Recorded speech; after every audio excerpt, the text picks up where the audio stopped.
Okay. Okay. There we go. We got Welcome to Detroit in Black and White. Are you back, Adolph? Yeah, I'm back, and Allan Lengel, who likes to talk all the time, from Deadline Detroit. Eric Brown, one of our top contributors. How you doing, Eric? Can't hear Eric. They're doing fine. And Jim Nardone, the resident law enforcement expert. How you doing, Jim? Anything. Oh, yes, you are. Thank you. We're going to send you to your hometown of Taylor to clean up the towing. Well, I'm in Greenland tonight, so. Oh, what you gonna see? Trump is trying to do to Greenland what the business people did to Hawaii. They just said we want Hawaii, and they overthrew the Queen of Hawaii and took it over, and the U.S. government took it over from them. And listen, he wants to send troops to fucking the Panama.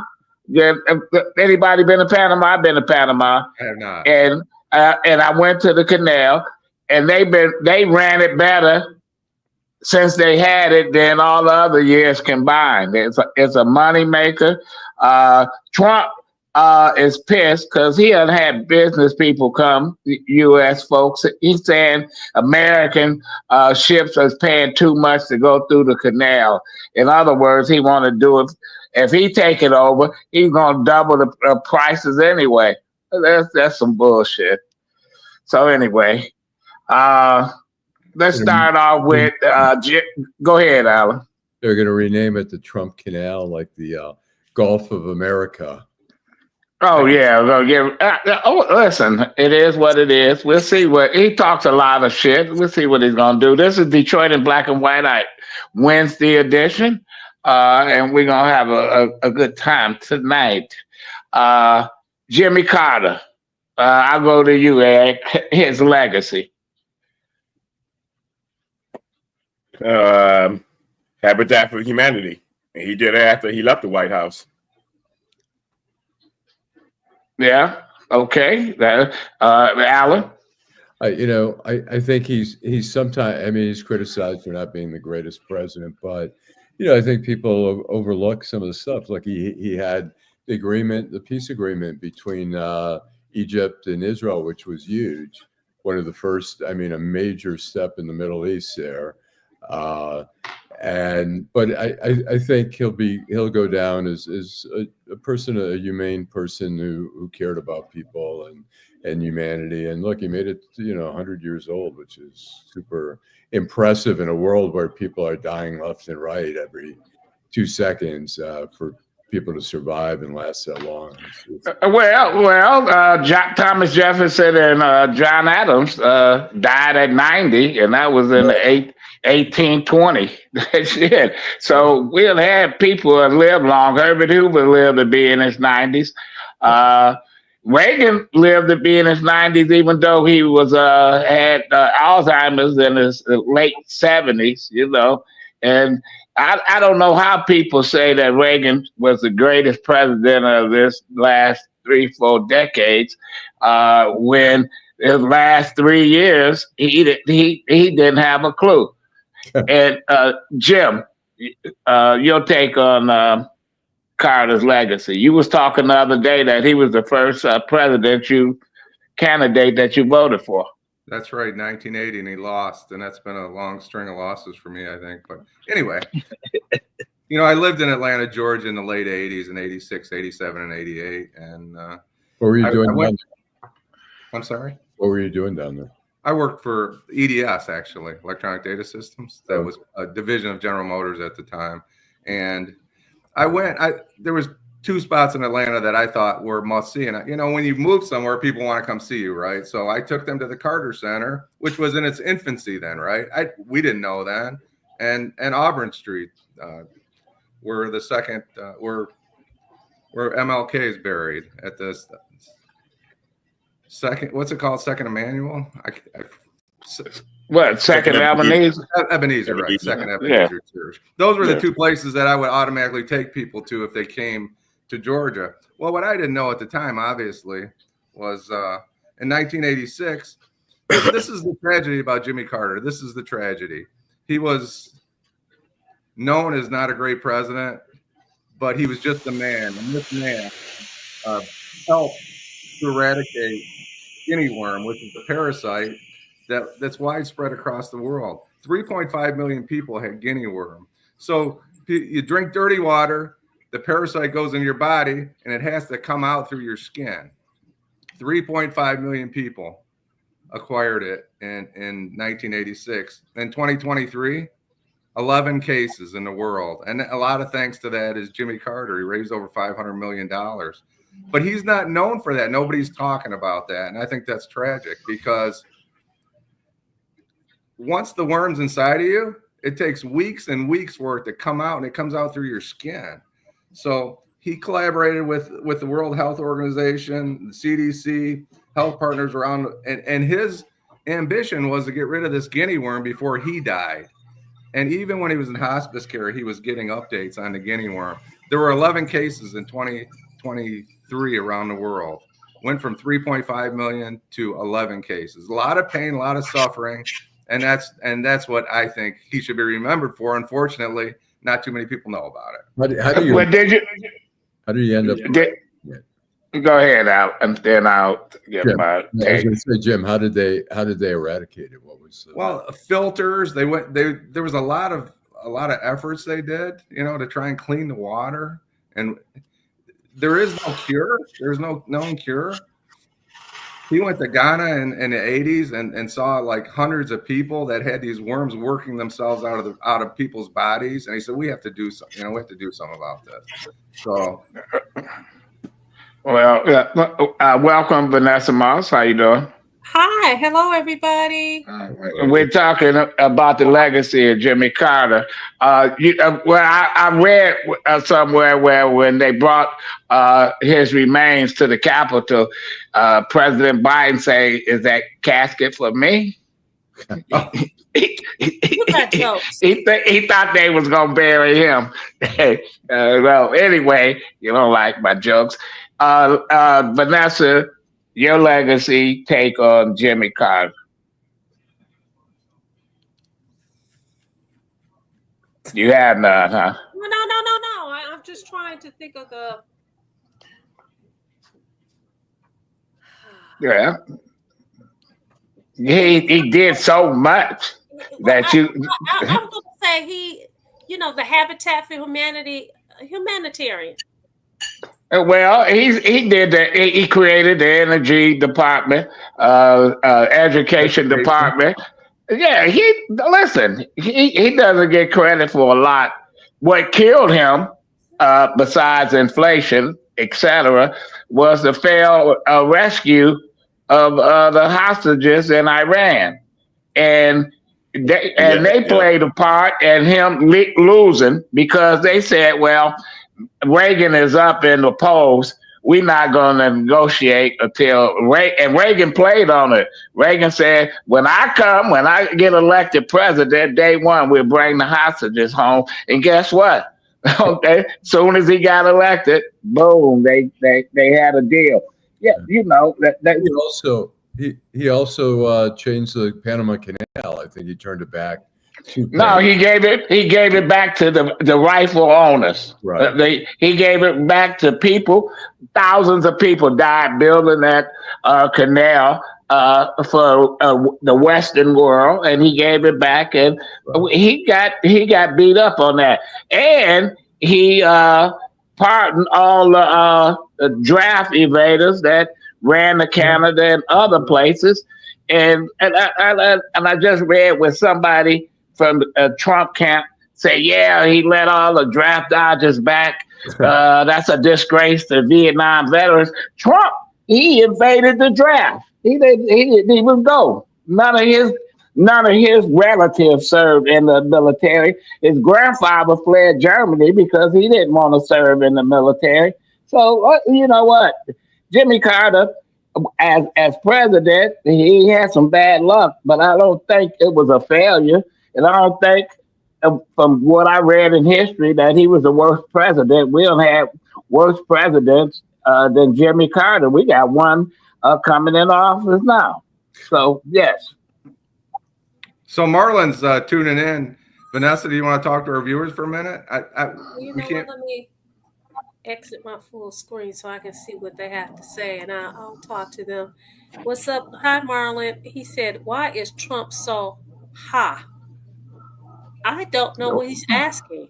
H-A. Well, speak English. Marlon. Yeah, Marlon, I don't understand your question. But good evening, and thank you for watching Detroit in Black and White. And for those that are watching, like, subscribe, and share.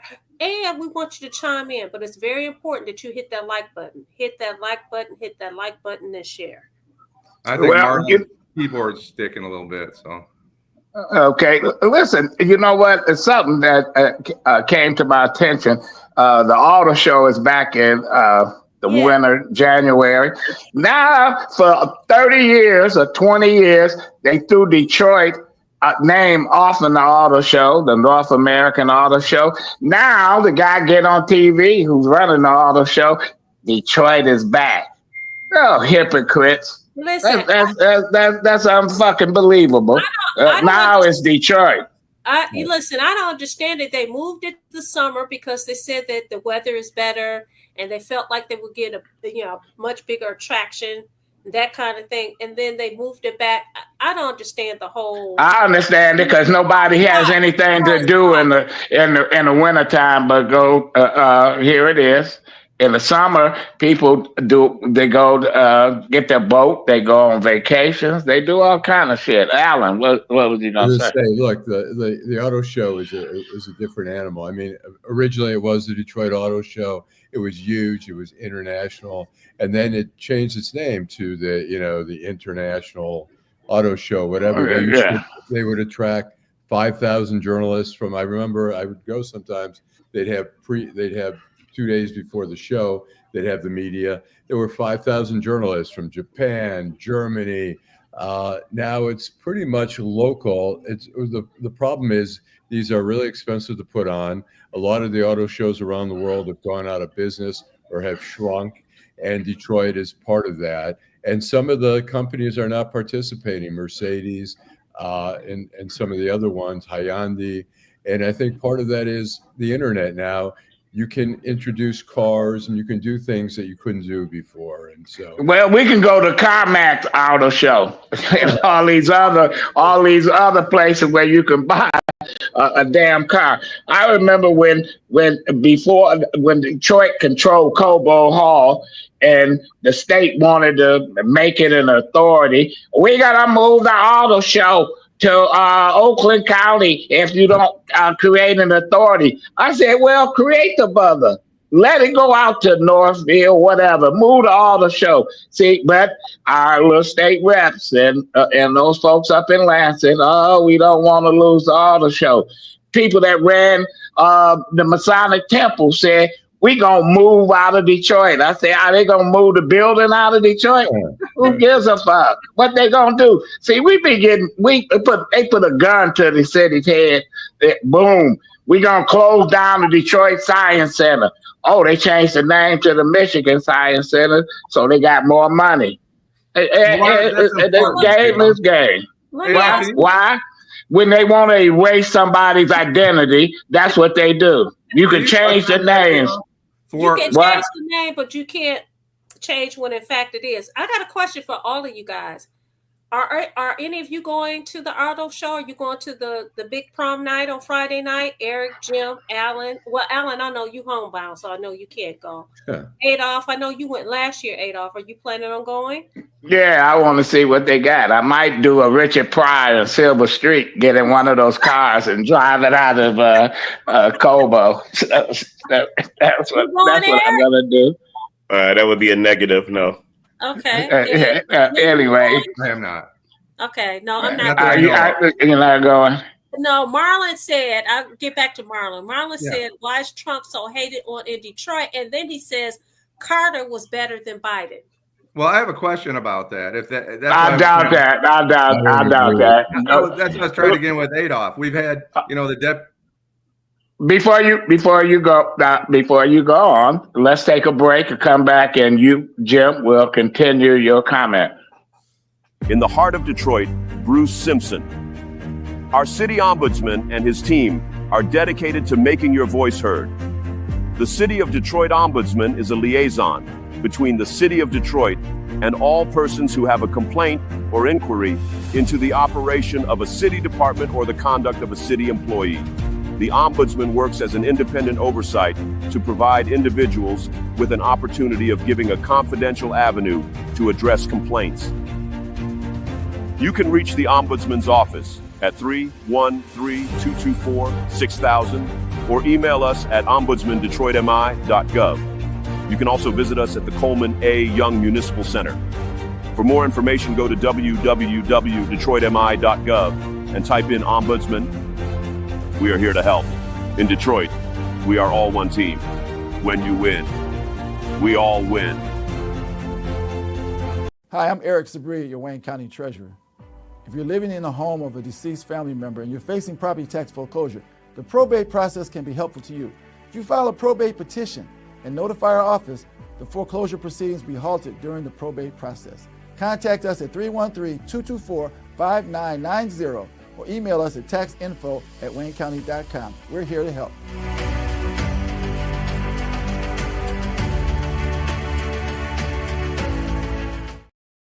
Welcome back, Detroit in Black and White. Before we left, Jim, you had the floor. Well, I was just going to ask you and Al and Vanessa and Eric a question because, you know, we've had a lot of people on our show. The two of them, one of them was Wayne County Sheriff Raphael Washington, and one was the former Deputy Mayor Todd Bettison. And on our show, they often explain why Biden was better or Vice President Harris was better for Detroit than the other guy, DJT, Donald Trump. So if you could expand on that when you started talking about money for whatever museums, can you just kind of expand on that? Why people in Detroit don't believe that the president-elect? Well, if you talk to we can't talk to Coleman Young, but you talk to some of his top folks that are still around, they would tell you that Jimmy Carter was great for the city because he had an ally in Coleman Young, and Coleman Young campaigned for him and delivered Detroit and delivered Michigan for him. When Reagan got elected, because Coleman Young was calling Reagan all kind of names like other people do. They called him prune face. So when they asked the mayor, now that Reagan is elected president, what do you call him? He said President Pruneface.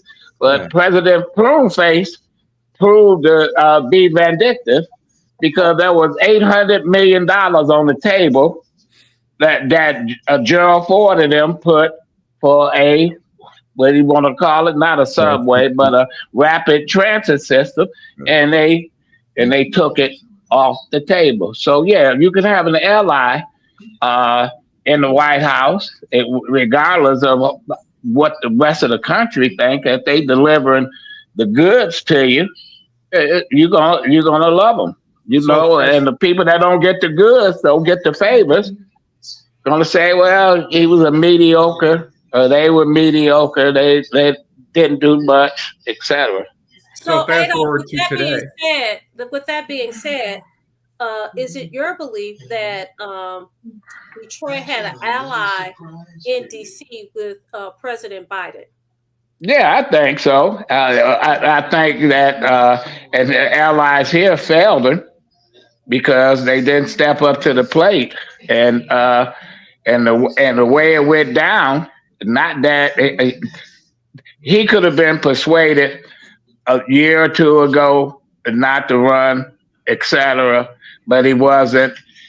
People waited to the end, and they just sat there. It was a whisper campaign, and they put the squeeze on him. And Harris, listen, he had his mistake. Well, not just his mistake, his administration mistake. They know how to put people on ice, and they put her on ice for almost 4 years. She had nothing to do Probably read the newspaper every day. That's about it. Then he said she was in charge of the border. Well, she go down there once or twice, and then she was put out on the stage. That's like I'm supposed to be an understudy on a Broadway show, but I never practiced the script. And then they forced the lead actor out, and here I gotta come and take over. Alice. Adolph Mayor. I just want to clarify, when you say she was ahead of the border, her job was to go to some of the Central American countries to figure out ways to keep people from migrating here, to make it better conditions there. That was a losing proposition. But the Republicans, I have to give them credit, because they created the narrative and they never backed down. Listen, the Democrats had Joe Manchin on one end, had AOC on one end, had your woman over in Dearborn, Rashid, on another end. They was killing each other. It was a civil war in the Democratic Party, and they wonder why they lost Congress. Eric. Well, to Marlon's question about why he is so hated in Detroit, that's a very interesting question. First and foremost, a lot of people that say they do not like him, they didn't vote for him, and they didn't vote for the Democrat. They look at the numbers, look at the turnout in Detroit. So, to the expense of not liking him, they did not like the other side either. And one of the biggest problems with the Democrats is they had a very terrible process of selling their message. Jim talked about Raphael Washington and the former deputy mayor Bettison. At the end of the day, they know about what was coming to Detroit, but what did Detroit and the Democratic Party do to sell the message of what good things came to Detroit? And at the end of the day, you look at and Marlon said Carter's a better president than Biden. There's a poll that came out. The last 10 presidents, the bottom two are number 10, Nixon. Number 9 was Biden. So Nixon was not a bad president. Listen, he might have been crooked, but Nixon is the one that created affirmative action. Nixon, the one I couldn't have went to school because of grants and shit from the Nixon administration. Now, was he a bigot? Probably. Was he this and that? Yeah, he had an enemy list. He was everything. It's just like the rest of these people that hold office and stuff. So you can say, and he did the right thing when it looked like they was going to impeach his ass. He stepped down. He understood what it was to be president. Now he killed himself taping people, and listen, if this was other folks, they would have destroyed the tapes, not 30 minutes or 40 minutes of it. Yeah, so that's all subjective. Who's the worst president? Andrew Johnson was the worst president, or Herbert Hoover, or Warren G. Harding. You can name some of these assholes who came into office. Well, it sounds like to me, Adolph, when you're going through history, it sounds like to me that you're saying that a whole lot of them were buttholes.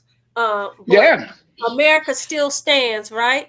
And we still. There's no question. There's no question. Just like the Supreme Court, we had a Supreme Court in the 1890s that said segregation and separate but equal is the law of the land and shit. And then it moved down the years. We had a court that says that's bullshit. This too passed, which shall pass.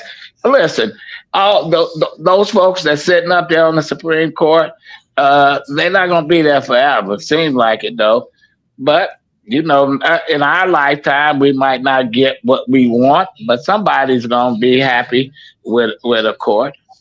Well, you know what, though? At the end of the day, listen, just like you said, things change. And I'm not even going to say people evolved. I'm just going to say that things change. You never ever know when it gets to the Supreme Court, you never know what they're going to do. You can say because this person was selected by a conservative that they're going to rule in a conservative way, but that's not necessarily true. So, we really don't know. At the end of the day, something that Eric alluded to last week, and I don't necessarily agree with it, but I will say to this extent that we have to, there's nothing we could do about what happened in November. We got to live with it. And listen, those people, the people that are in power here in Detroit, you may not have an ally in DC today, but you need to be working on it tomorrow.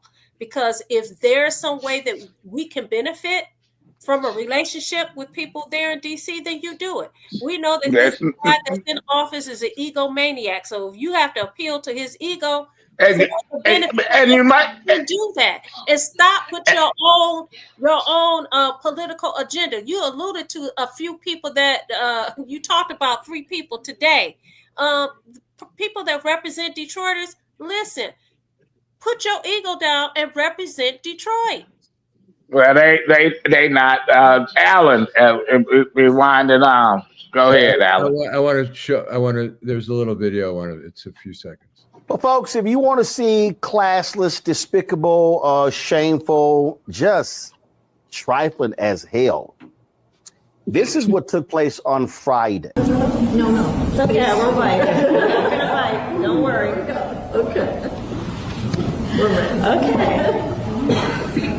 Do you solemnly swear to support and defend the Constitution of the United States? Thank you. Congratulations. Thank you. Thank you. Thank you for your work. Thank you. Congratulations to you. Thank you.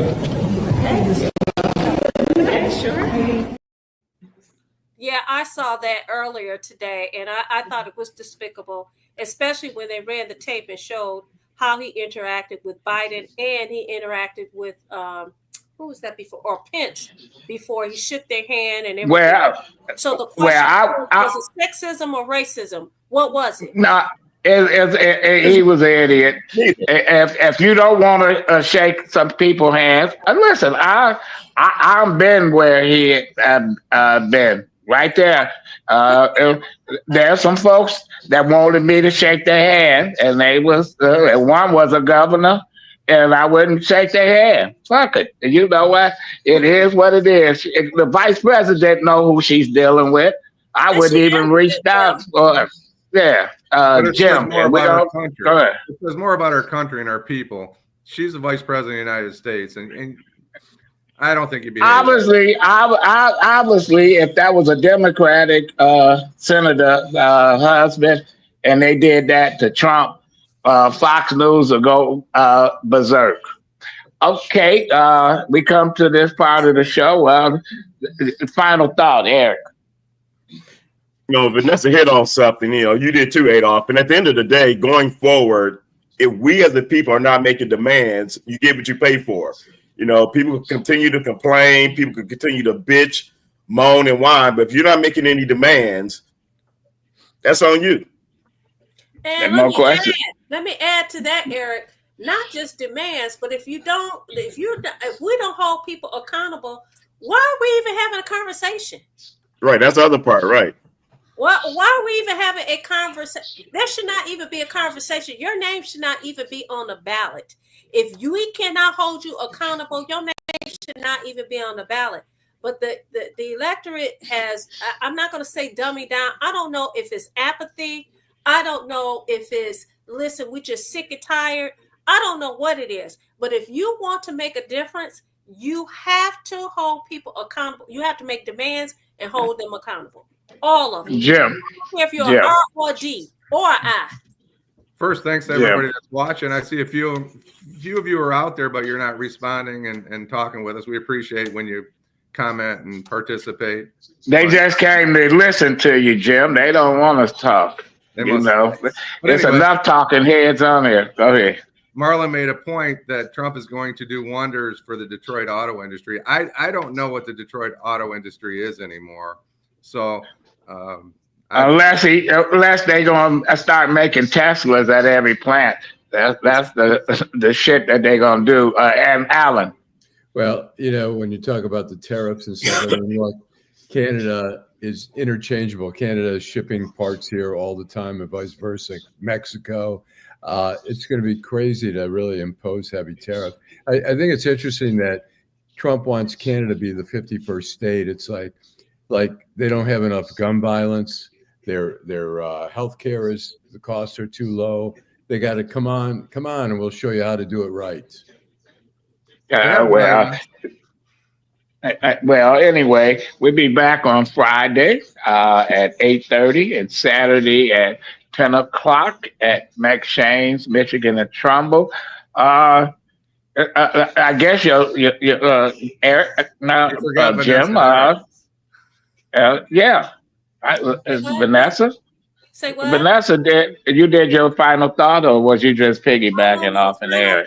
No, final thought. First of all, I want to tell Marlon, thank you. Marlon says that you Adolph for Detroit. Hello, Marlon. But what I want to say is this. In 2025, we are demanding that we do something different. And we're asking that you hold us accountable. How are you going to hold us accountable?